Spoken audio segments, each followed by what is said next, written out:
Yo guys, Kieran Hedley here. Today's video is 3 leg exercises you should be doing. I've done another poses video, so you wouldn't believe it as well that I got the ending this time, okay? The ending I got the first time. It was amazing. It was great. Probably because I've done it so many times in the last video. Anyway, so if you haven't seen that, go watch that. It's pretty funny. Anyway, these are 3 leg exercises you should be doing for strength, for size, for definition. It's going to really help these, it's really going to help the legs grow, and it's really going to help over development. And if you're not looking for that, if you're eating in a deficit, meaning you're eating less calories than your maintenance, right? And you're going to really help tone those legs down, okay? And it's going to burn a lot of calories doing so as well, because these exercises are pretty hard, trust me. And Kieran, why are you in a car park, you might ask? Well, funny story. Basically, I was looking for a place to do this video because I really needed a video for today. Like, I'm literally filming like an hour before I edit it and upload it. But I'm here because I couldn't find anywhere else, alright? I'm at work, and basically the problem is work is very noisy. Everyone's doing group classes, you know, like body pump and all that sort of stuff. So I had to come to a car park, and now basically people that are driving in and parking look at me weirdly, and I'm sure you think I'm weird because I'm filming in a car park, but hey, you gotta do what you gotta do, right? Anyway guys, let's get on with the video. Everything changes.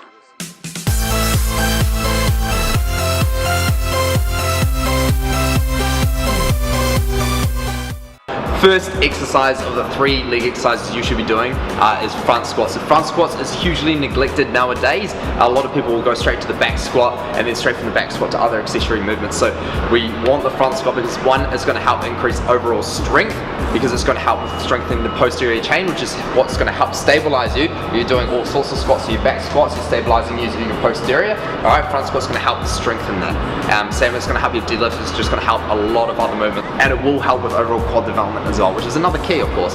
So with the front squat, of course, it's a front squat because we're loading on the bar at the front. So what you're going to do is you're going to load the bar up the front of your shoulders, so that's actually loading up to your neck. Okay, so the bar's actually going to be across your neck, and it's almost going to be to the point where it's going to be difficult to breathe, basically. So that's when you know you're doing it right, okay? So, and what you want to do is, there's 2 ways to do it, 2 grips you can do, which you'll see in a moment.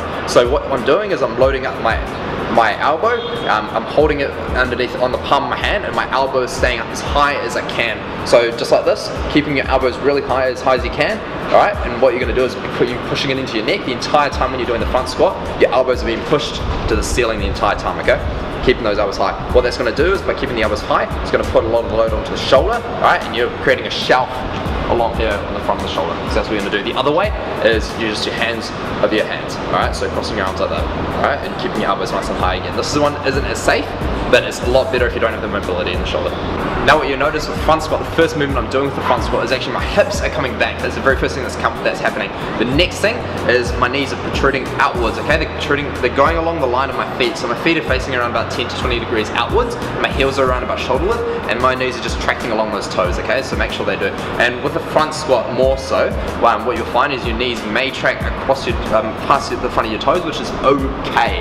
As long as you've got the mobility, and as long as your heels are taking all the pressure opposed to your toes, then you know you're doing it properly, okay? So keeping all your weight on your heels, and you're really firing with the glutes. So from the bottom, I want you to explode from the glutes, pushing those knees outwards all the time, making sure they don't buckle.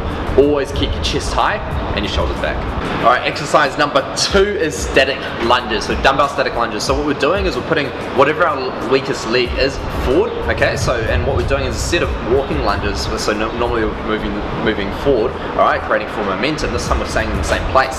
So as you see, everything is 90 degrees when I'm at the bottom of the movement, so both knees are about 90 degrees, and then you're coming up slowly. So it's 3 seconds down, 2 seconds up. The slow movement, it's actually creating strength around the ligaments, the muscles around the joints are strengthening, and this is really good, really healthy for the knee, really healthy for the hip. If you've got these problems around those areas, this is a really great exercise to help strengthen those areas.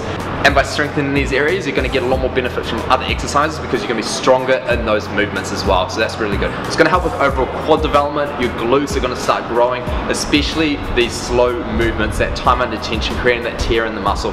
You will feel it the next day, okay? 10 to 12 reps each leg, okay? Of one leg after another, then about a minute rest. And again, making sure your knee's not buckling inwards, alright? Always pushing it outwards along the toes as well this time. Okay, and then exercise number 3, okay? What we're doing is Romanian deadlifts, stiff leg deadlifts, other way, okay? Dumbbells, alright? We're using dumbbells because you can control a little bit better than a barbell, okay? Making sure that the entire time your back does not bend. I want you to imagine you're almost hyperextending your lower back, So at the start, what you want to do is kind of start slightly forward, so leaning slightly forward, okay? Keep your chest high, your shoulders back, okay? Holding the weights in front of you. What you're doing is the very first movement, your hips are moving back, okay? Your hips are the very first thing that's coming back. Keeping your lower back almost hyperextended. What that's going to do is when you get down to the bottom of the movement, your lower back's not going to bend forward. Instead, it's just going to straighten out. So that's why we're creating that hyperextension initially when you come down. Keeping that chest high, those shoulders back. Your scapula never loses retraction, okay? Always keep that scapula tight when you're doing it, all right? Start with a lighter weight and then work your way up. And also, I don't want you to finish the movement by coming all the way through and squeezing the glutes. It's just going to put it on the lower back. We're trying to keep it on the glutes and the hamstrings here. So what we're doing is we're only finishing at about 10 to 20 degrees forward, okay? Always do that. And then when you get to the top, you do squeeze the glutes real tight, okay? And then go again. Because whenever you squeeze the glutes, it realigns your hips so that when you perform the movement, you're performing it evenly across both sides, both legs, okay? So that's very important. And what you want to do on the way down, about 3 to 4 seconds on the way down before coming up, okay? So creating that eccentric, creating that tear in the hamstring. Very great for posterior strength, just like the front squat. This is awesome for hamstring development. If you're having trouble with hamstring development, this is one of the heavy exercises you'll be able to do to create that muscle fascia and create that tear in the muscle and overall development as well. So what I want you to do is do about 10 to 12 reps, very heavy as you can, all right, with good technique, okay?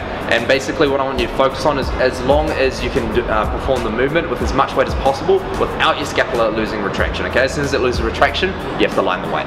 All right, guys, that's it for the leg exercises. Thanks so much for watching. Make sure you do include these exercises as much as possible, okay? So I honestly do all these exercises once a week. They are very beneficial, again, for size, for strength, and for all the above, like toning, everything like that, okay? So make sure you include these, and also with good technique as well. Very important, especially when you're loading the weight, because injuries are very common, especially with the front squats, okay? So make sure you do that, because I myself have injured myself with the front squats, okay? I've actually dropped the bar before, and I just landed on my finger, and I squished the flexors and extensors in the finger. Wasn't nice, wasn't pretty, very terrible.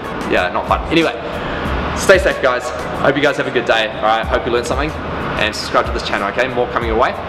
Cheers, guys, and have a good day. Bye.